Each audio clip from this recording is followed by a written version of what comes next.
The tales of our times are so big, they need outsized talents to tell them. It's my honor to share this conversation with one of the great American storytellers. This week, Buzz Bissinger on his fascinating career and his extraordinary new book. In many ways, this is an anti-war book because I was determined, for better or worse, to show the absolute relentless horror of what these men went through. I'm Paul Wells. Welcome to The Paul Wells Show.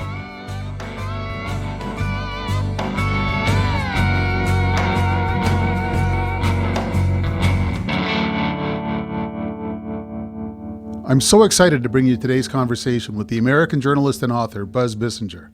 And I say that even though I know you may not be familiar with his work and his life. All I can say is stick around. You'll be glad you did. I needed to be educated about Buzz too. How he came to be my guest is a story of its own. In September, for this show's first episode, I brought you a conversation with David Cohen, Joe Biden's ambassador to Ottawa. I happen to know more about Cohen than a lot of people do because I'd read a book called Prayer for the City. It's about how a charismatic mayor and his genius sidekick started to turn Philadelphia around in the 1990s. The mayor was Ed Rendell. The sidekick was David Cohen, Rendell's chief of staff, now the ambassador. And the book's author was Buzz Bissinger. Now, it said on the cover of that book that Bissinger was the author of Friday Night Lights, a classic book about high school football.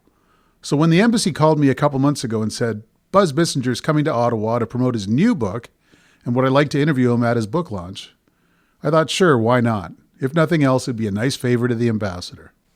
The book is called The Mosquito Bowl, about a football game between two Marine divisions on Guadalcanal in 1945, in the last days of the Second World War. Well, I thought that's just great. I don't know anything about football, and I don't know much about the war in the Pacific. But I still owed the ambassador a favor, so I started reading. And then two things started to happen. First, I learned more about Buzz Bissinger. Not only did he write Friday Night Lights and the Philadelphia book, he wrote the Caitlyn Jenner cover story for Vanity Fair, and then he co-wrote her best-selling memoir. He was one of the most prominent contributors to Vanity Fair when Graydon Carter was making it arguably the most significant American magazine of the last 40 years. And he's the subject of an HBO documentary, Buzz, about his own history of shopping addiction and sexual submissiveness. It's probably fair to say American culture produces wild, uncontrollable, outsized talents more often than Canadian culture does. It's definitely fair to say Buzz Bissinger is one of them. The other thing that happened is I fell in love with his new book.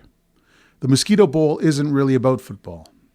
The title game, between teams from two Marine divisions with more college and professional football talent in them than most pickup teams could ever dream of, falls halfway through the book and lasts only a few pages.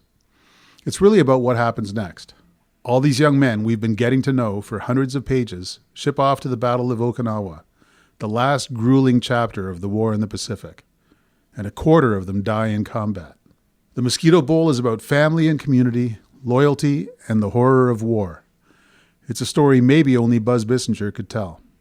I interviewed him at Perfect Books, a really impressive Ottawa bookstore. As you'll hear, David Cohen was in the audience, and so was Bissinger's wife, Lisa Smith, whom he obviously counts on as a touchstone and a steadying influence. I began by asking him about that game.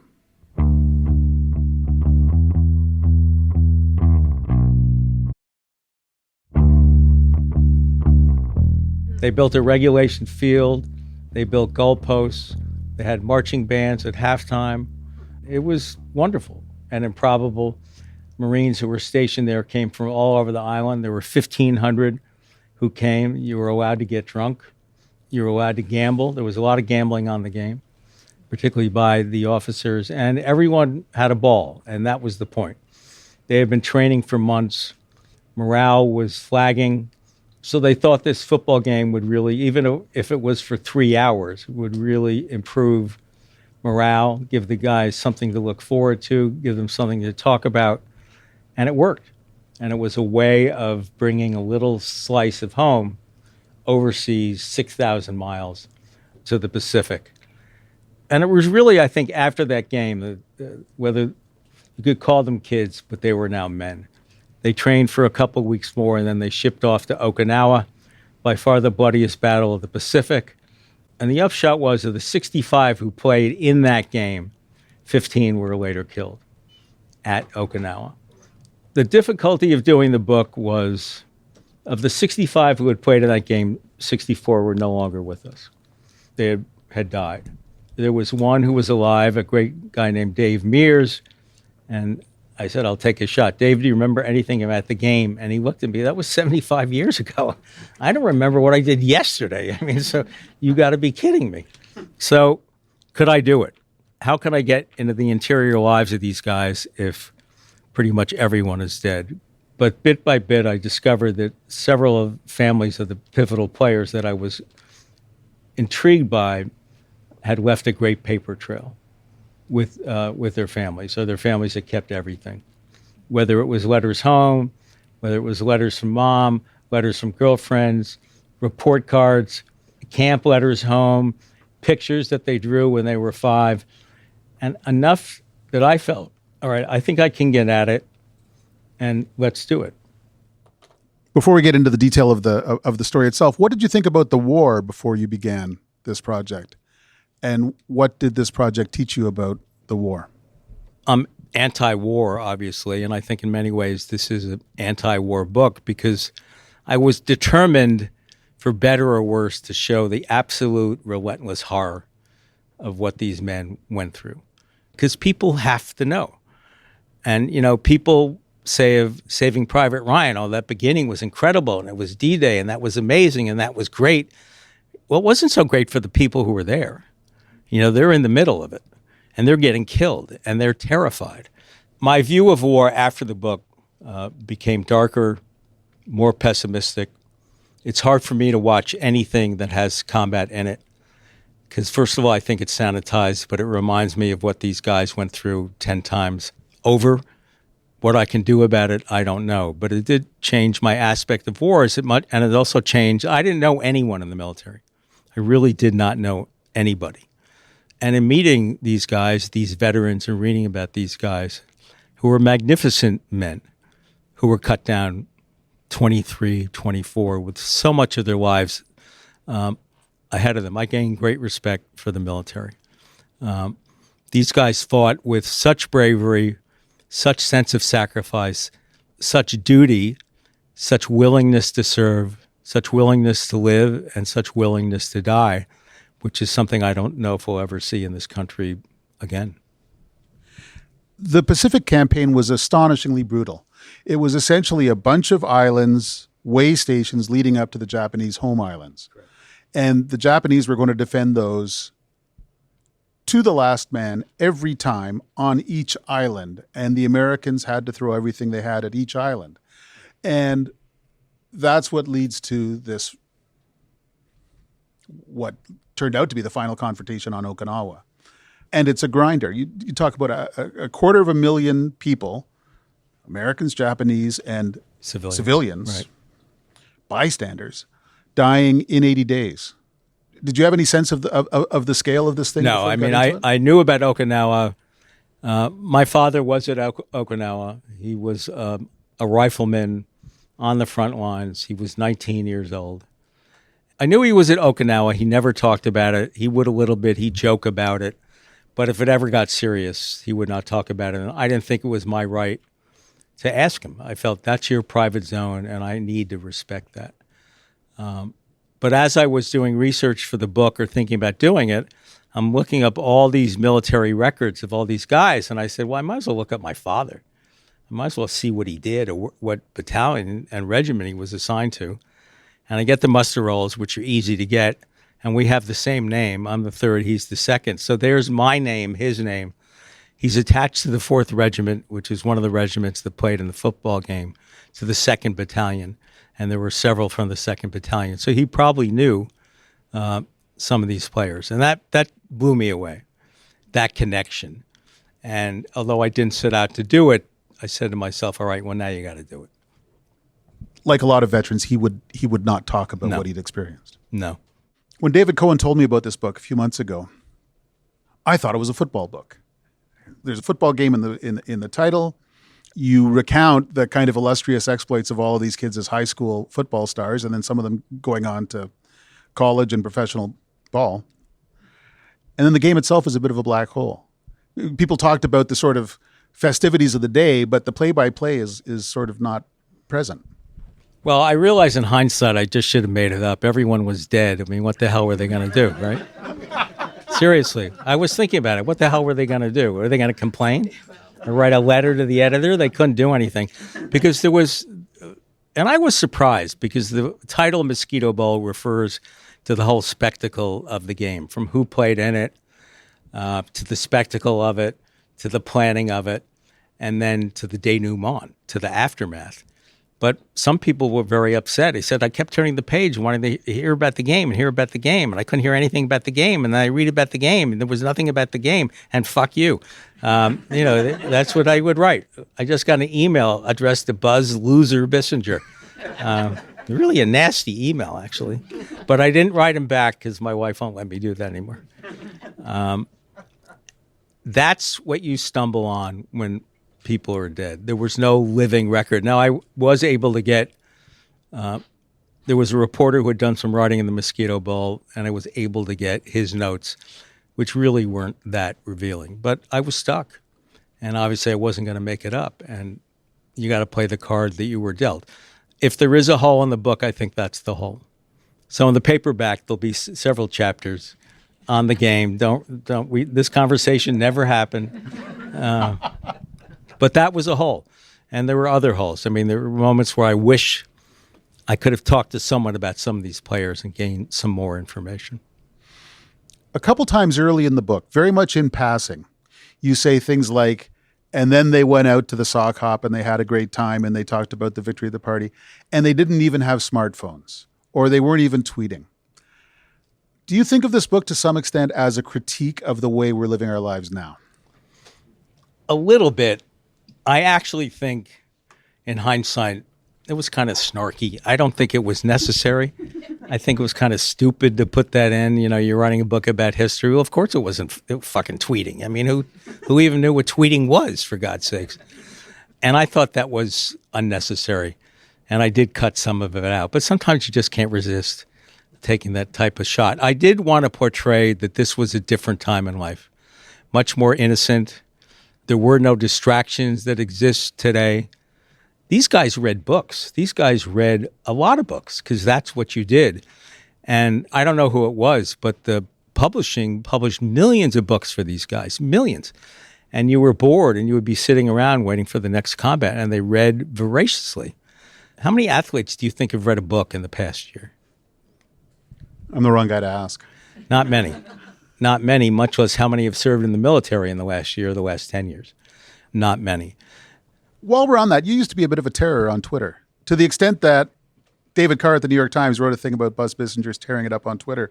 As far as I can tell, you left. Why? It was stupid. I wanted to prove something to myself. I mean, authors, every publisher says, you got to get on Twitter, you got to get on Twitter, and then you got to get on Facebook. And I would say to myself, that's fucking ridiculous. Who's going to, no one's going to follow me. I'm an author. They don't care. But I said there is a way to do it, and that is to be as nasty as possible. And I did it, and I got 30,000 followers. I was really nasty to everybody. Lisa wanted to divorce me. That was also my, there was a radio station called The Big Talker. I was a DJ on that, and it was conservative. That was a bad moment in my life as well. But I got fired after 6 months, so it all worked out. But I was a terror on Twitter, and then I just realized it was sophomoric, and it was not nice. But I did prove my point. The meaner you are, the more cruelty you show, the further you get. There's no question about that. I ask about this because I had a certain presence on Twitter until a few years ago, and my wife, Lisa, here present, finally talked me out of it. And, really? Yeah. So interesting. We have that much in common, yeah. Interesting. That is interesting. Yeah. And why'd you stop? Just because it was getting out of hand? Or? The kids would say I quit for self-care. It was not making me happy. So really? That's interesting. Yeah. For those who don't know, and I didn't know until a few weeks ago, let me recite some elements of Buzz Bissinger's CV. He shared a Pulitzer Prize at the Philadelphia Inquirer early in your career for a story about a plane that fell from the sky and didn't quite hit the earth. That was actually written before I got to the Inquirer. Oh, okay. That was a finalist for the Pulitzer at the age of 26, which was remarkable only in the sense I was that young. And then I won the Pulitzer with two other reporters for a series on the Philadelphia court system. Okay. And received that in 1987. That was a 2.5-year project. The Philadelphia Inquirer at that point in time was the most unique paper in the country, where spending that amount of time on a story was not unheard of. And the editor would basically say, I don't care. He had a big Southern drawl. He says, I don't care if it takes a year, 2 years, 3 years. You're going to do this until you get it right. And we did that. We had to start from scratch. We had no deep throats. It was arduous, but in the end, it worked out. You win a Pulitzer at that age, you probably worry, what the hell am I going to do for an encore? What you did was write Friday Night Lights. Yeah, that was a big mistake, actually. How come? It was. I'm being half facetious. I wanted to write a book. I felt after I won the Pulitzer, and then I was a Nieman Fellow at Harvard, and I felt you have to do something with your life. You have to get out of your wheelhouse. And I wanted to write a book, and then, of course, the issue is the subject. How do you find it? And after the fellowship was over, I had 3 weeks off from work, and I drove cross-country with a friend, and we took the southern route. So you went through Alabama, you went through Mississippi, you went through Louisiana, you went through Texas. And you would go through a lot of little towns, and they would be falling apart economically. They were dead. The suburban shopping centers had taken over. But you would drive, whether it was a couple blocks or a mile out of town, you would see these absolutely gorgeous high school stadiums that had been built in the 1930s, a lot of them during the WPA. And you would see the spindly Friday Night Lights rising to the heavens. And it was Texas football. So if there was a drought, they were still watering the field. And I said to myself, these are temples. These just aren't football stadiums. This is what keeps towns together. Because otherwise, what do they live for? Where are their hopes and dreams? But the problem is you're doing that off the backs of kids who are 17 and 18 years old. But I couldn't get the idea out of my head, and ultimately found the town of Odessa, Texas, and went off and decided to do it with my my 2 kids and then fiance. I like to say the marriage didn't last, but the book did. And as my shrink said, well, which would you rather have? And I said, I guess I have the book. So. After the break, I'll talk to Buzz Bissinger about ghostwriting Caitlyn Jenner's memoir, going public with his addiction to shopping for leather, and why he's considering leaving the U.S. I want to take a moment to thank all of our partners: the University of Toronto's Monk School of Global Affairs and Public Policy, the National Arts Centre, our founding sponsor TELUS, our title sponsor Compass Rose, and our publishing partners, the Toronto Star and iPolitics.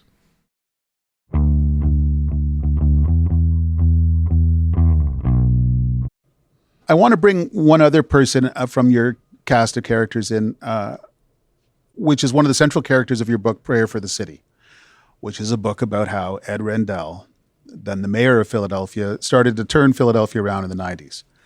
And there's a figure in that book named David Cohen, who is now Joe Biden's ambassador to Ottawa. So what did you make of him at the time, and what should we know about him now? I met David in 1987. I've never met anyone who has a stronger work ethic. It was remarkable to me, as it was remarkable to anyone in the city, how hard he worked, how relentlessly hard he worked, and he got everything right. I mean, that was the most infuriating thing, is that he was right almost all the time. And he got along well with people. He got along great with the mayor, and they really sort of divided it. David became in charge of the day-to-day running of the government because the mayor hated that. He had no interest in doing that. And Ed was about the bread and circuses. And he was very open about trying to inject canisters of oxygen into the city, where people in Philadelphia would begin to believe in themselves and believe in the city again after it had become truly ravaged. David and I spent a lot of time together because that was a 4-year push. I spent a lot of time in his office. That's where I had my office, so that was pretty small, actually. But I would sit at this conference table, and then for fun, I would move to the couch, And then I would move to the conference table. That was my exercise for the day. But finally, I said, this is ridiculous. So I brought some pictures of my kids, and he had a little wall unit, and I put them in there. And people would look at it and say, are those your kids? They don't look like you. And he said, no, they're Buzz's pictures. And then people would say, who the hell is Buzz? But also the thing is, when you're a journalist, you have an immediate contempt for many things. You're very suspicious of many things, and you're particularly suspicious of government. And I came away that if you have the right players in there, they work really hard, they're dedicated. It's a very difficult place to run any city because you may be on top of the four things that are going on, but inevitably there are two emergencies that you have to deal with. And I came away with a tremendous amount of respect for people who work in government, and David was a essential, enormous part of that. And we were friends before, but we really became close friends after that. Journalism, if you do it right, and if you're lucky in your choice of subjects, is to some extent about having to discard the cheap cynicism you walked in with. I like that. You walk and you go, yeah, they're a bunch of losers. And then you're stuck with the facts. And that gets really annoying because you can't say they're a bunch of losers anymore. I'm going to jump forward a little bit because although I was amazed to read that you had written Shattered Glass, which is about this bright young reporter, Stephen Glass, right, defrauding the New Republic with everything he wrote for years on end. Right. And it suggests that if you fish long enough in the waters of the amazing American endless psychodrama, you pull up a lot of really interesting fish, I guess. Yeah, and that was now there had been a lot written, but no one had really gotten inside what happened. And I was lucky in that the editor, Chuck Lane, said, I'm only talking to one person, and it's going to be you. So he laid out everything in terms of how they found him, the investigation, how he kept lying, how he had this incredible capacity to look at a scene and make up all these scenarios immediately. He was the wunderkind of journalism. I was jealous of him. A lot of us were jealous of him. He was 25 years old. He's writing for the New Republic. The New York Times Magazine wanted him. NPR wanted him. He was on Ira Glass, George, Rolling Stone. I mean, he was hotter than hot until a writer at Forbes Digital got onto him. He wrote an article about hacking, and he covered that industry. And he said, this is bullshit. This did not happen. And he lied about it, and he lied about it, and he lied about it, and he was willing to take down anyone until finally he gave in and confessed. It was probably the worst journalistic sin in history. And it was made into a wonderful movie called Shattered Glass, which was really, really terrific. Juct Micronics was the name of his film. Very good. Yeah. Wow. Anyway, it's good to have a good relationship with a strong magazine because eventually you end up being the person who writes about Bruce Jenner discovering that she's Caitlyn Jenner and then co-writing her book. And that seems to have been quite an adventure. The writing of the magazine piece was wonderful because this was a really, really, really big story. There have been rumors for years, basically, that she was veering in a direction towards at least cross-dressing or was a transgender woman because, understandably, she had to go out. She had to go out and express herself and be herself. So there would be sightings. Once in an airport parking lot, a car goes by and they're like, Jesus, that's fucking Bruce Jenner, and she's wearing a dress, or she would go to downtown Malibu. So finally, her publicist said, Caitlyn, you got to do something. You got to address this because otherwise this is going to not only haunt you for the rest of your life, you're never, ever going to be yourself. So you have to make that decision. And so they decided they were going to, two media outlets, one was Diane Sawyer and the other was Vanity Fair, which made sense because of Annie Leibovitz, who's the photographer there. And no one could take better pictures than she could. I was sort of the throw-in. They thought I would hit it off with Caitlyn because we like sports. And I was a little bit kinky, so they thought Caitlyn would enjoy that as well. You're always worried in any story, are they going to talk to you? That gives me the most apprehension, picking up the phone and, begging and coddling and seeing if you get someone to talk. I met with Caitlyn at where she was living in Malibu. Her publicist was there. Someone else may have been there. She started talking immediately, and I think was still talking when I did the book a year later. So that was not a problem. She was incredibly open. She was incredibly honest. She held nothing back. And when the story came out, it was like a bomb. It exploded. It broke the record for Twitter. I think there were 11 million.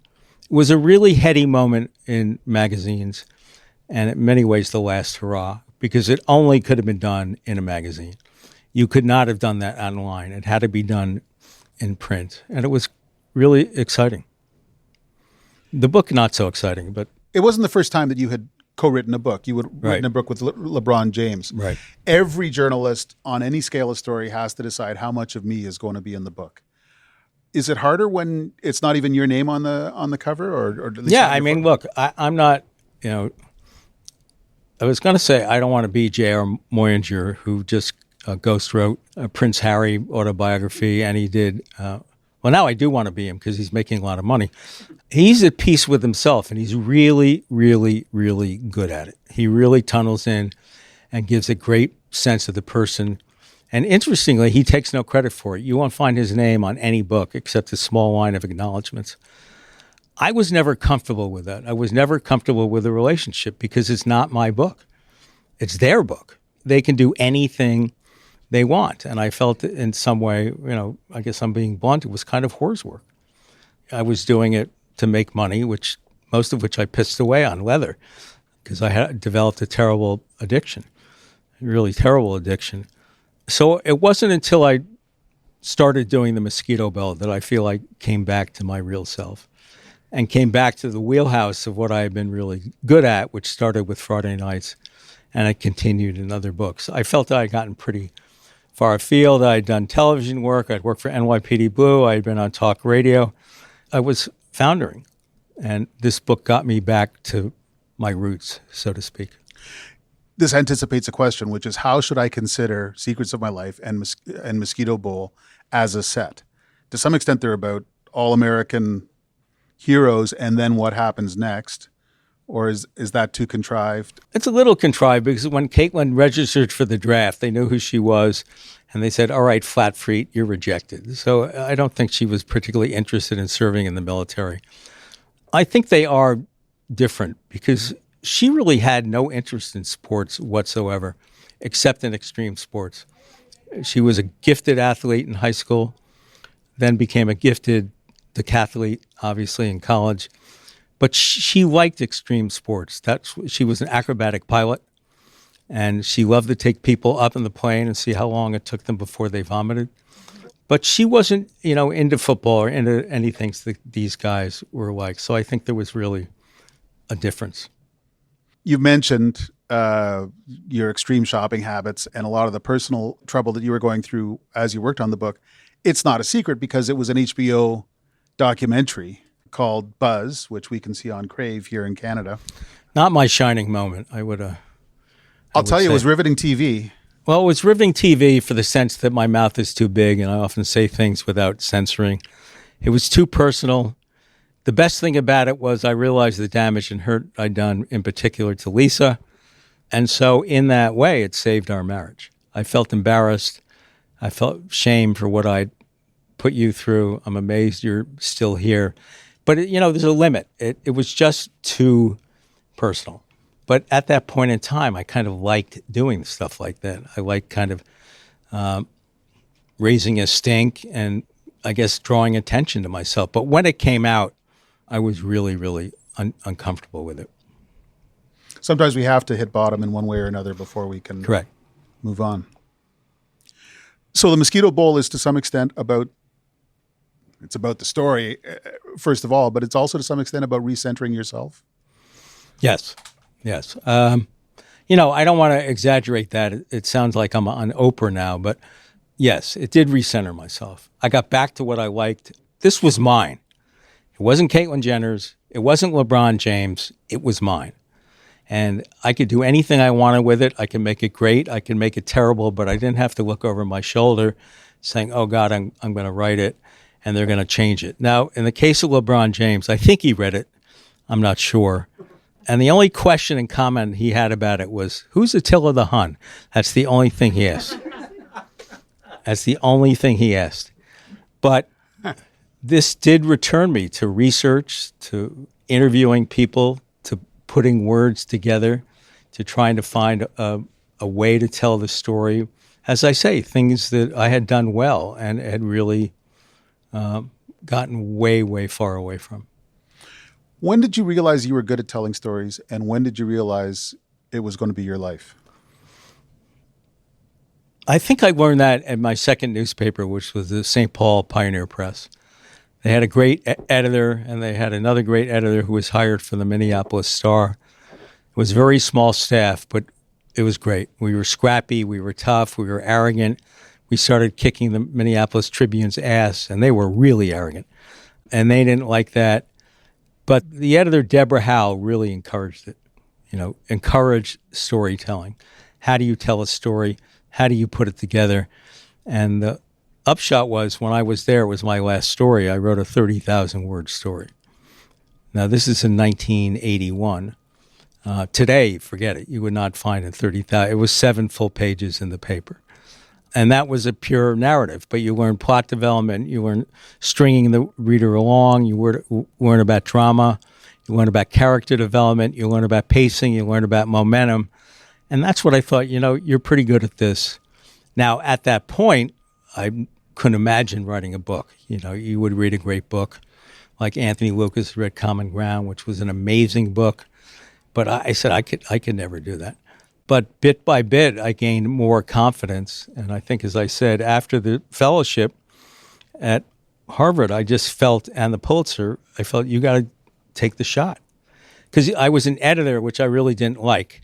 But I was going to go one of two ways. I was going to stay an editor and see if I could rise up the food chain of the Inquirer or some other paper, or take the shot. And so I took the shot and told my editor I was leaving, and he thought I was crazy and thought it was a terrible idea. But I did it anyway, and I took my 2 kids. They were 5 years old. And actually, we had a blast. What's the Philadelphia Inquirer like now? I think it's hanging in there. I actually think it's hanging in there or trying to hang in there. Yeah. It's not the paper it once was, because they've lost a lot of their talent. They had magnificent talent at that paper. Mark Bowden, who wrote Black Hawk Down, Richard Ben Kramer, who wrote What It Takes, Bartlett and Steele, whose one of their books was number 1 on the bestseller list. An amazing array of talent, and that's gone. The staff has gone through numerous layoffs, numerous sales of the paper, but I think they're hanging in, and they still do some good stories. But, morale is tough when you're faced with, we're going to lose our pension. There's going to be another round of buyouts, because they ain't making any money. And it's just very hard, unless you're the New York Times, to monetize online. Now, the New York Times has done it brilliantly, and they've turned the corner. But how many papers are the New York Times? Not that many. I ask because, first of all, there's the path that we have each traveled who work in journalism, but also there was that wonderful documentary about Pete Hamill and Jimmy Breslin a few years ago, and the amazing adventures they had in the New York City tabloids. And then it puts a slide up and it says 89% of the people who worked at the New York Daily News are no longer working there. Like, it's gone away. What do you tell young journalists? In that documentary, you're speaking to a class of young journalists. Do you tell them get out while you can, or do you? I like teaching the craft. I think there are elements of craft that do apply to nonfiction. I try to avoid as much as possible giving them any advice, because I don't have anything good to say, and that disturbs me. Now, I will say my students, some of whom have been terrific, have done pretty well. One works at Fortune. There are 2 who work at the New York Times. There's one who just became the Beijing bureau chief. One's at Gourmet Magazine. I'm really proud of them, because it is a tough market, but they've been aggressive, they've been determined, and, they've gotten ahead. So some of them have made it. Some of them have made it. But I just don't, I was so lucky to start when I did in 1976. It was the immediate aftermath of Watergate. And everyone wanted to be a journalist. Everyone wanted to be Woodstein. People didn't want to become doctors and lawyers. They wanted to become journalists. And papers, whether they were great or lousy, everyone wanted to do investigative reporting. Everyone wanted to do long-form reporting. So as a rookie reporter, I'm running stories that are 50, 60, 70 inches, which is now very, very long. So even then, without knowing it, I'm learning sort of the rudimentary elements of how to tell a story, and then I elongated it into a book. That's the most difficult thing, is that talented young journalists today don't have the opportunity and the pressure to deliver that you did, that to some extent I did back in the day. They certainly don't have the opportunity to learn anything resembling narrative. Today, 20 inches is long. It's more 15, it's more 10. Now, I don't know what makes any editor think that you can tell anything in 10 or 15 inches. There are obvious exceptions, but that's the way of the world. Shorter, shorter, shorter, more screaming, more outrage, a lot of opinion, whether it's true or not. Everyone now wants to be first in with the opinion, whether it has any bearing or not. And I think that's also true of history. Instant history is all over the place now. And that's problematic, obviously, as well. So the profession is really, really changing. I get some sense that it is plateaued a little bit, that the print product is doing a little bit better. The problem is that papers can't make enough money right now off online advertising. And they're making no money off print. So they got to find a way to make money, and it's very hard to monetize. When I worked at papers, their profit was 15, 20%. They were minting money. It didn't matter if you were the New York Times or the Norfolk Ledger-Star. They were flush. And then you may remember, when did it start to hit? 2000s, or was it before then? During the Bush recession of the early 90s, it was a little tight in a lot of newspapers, but then the internet was like a buzzsaw for the business model. And then Craigslist took away the classifieds. That was a killer. That was very, very lucrative. And when they lost that, I think people said it's the beginning of the end, because that's been a real stable moneymaker for us. I'll tell you what is a really good model, though, is subscription newsletters on Substack. And if you want to ask me afterwards about mine, you endorsed Mitt Romney in 2012 when he ran against Obama. That was my dark period. You wrote in 2020 that if Trump was reelected, you'd leave the country. That we will do. Lisa is getting her Italian citizenship. She qualifies. It's extremely arduous. How many documents do you have to fill out? She's on the phone constantly negotiating. It can take as long as 6 years, but she'll do it. And I'm assuming they'll let me go as her husband. And we will. Whether we're there for 6 months, whether there for a year would be an adventure. And I can't deal with that guy being in office again. I simply can't. I cringe at every element of him. The way he looks, the way he talks, the way he sounds. And obviously there's his politics. I just don't want to go through that again.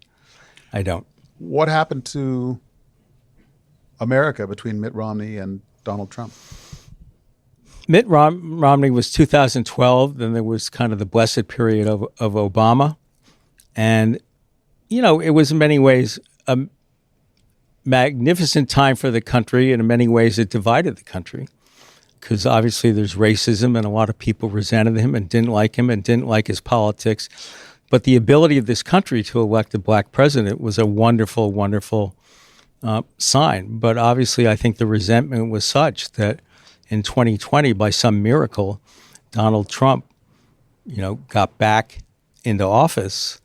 And in the Mosquito Bowl, I think one of the great things about the country then was the sense of unity. Women took over the workforce because the men were gone. Blacks served despite withering segregation and withering racism. They were not allowed to participate in combat. They had segregated facilities.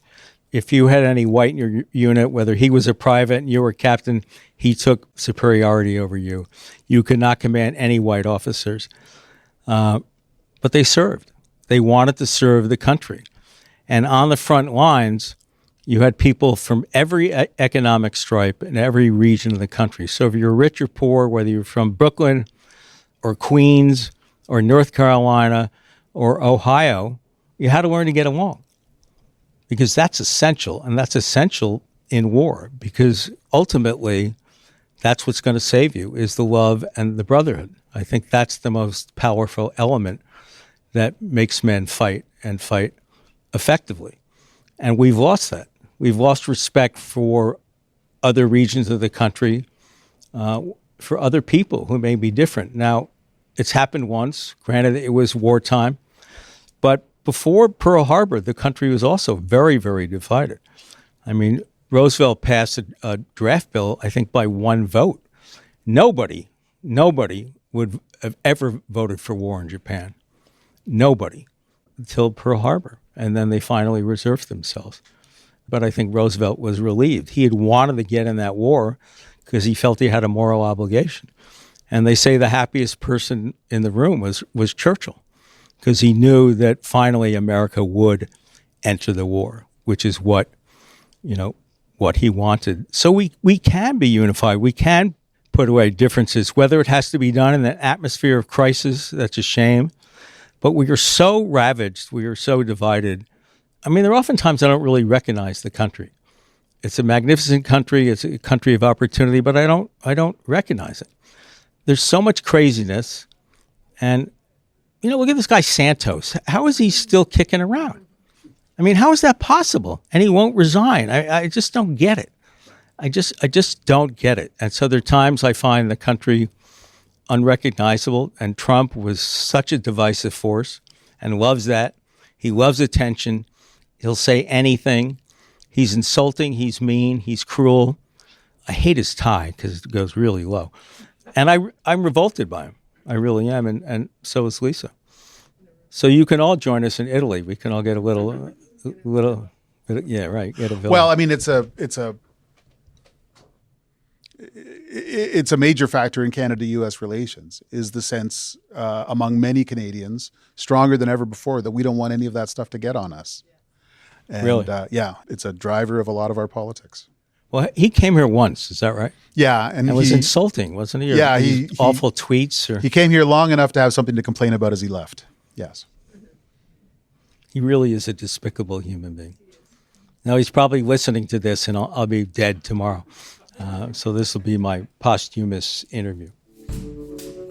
Buzz Bissinger, it's been a pleasure. Thank you so much. Thank you, Paul. Thanks for listening to The Paul Wells Show. Thank you to Perfect Books for hosting this conversation. Buzz Bissinger's fantastic book, The Mosquito Bowl, is on sale now.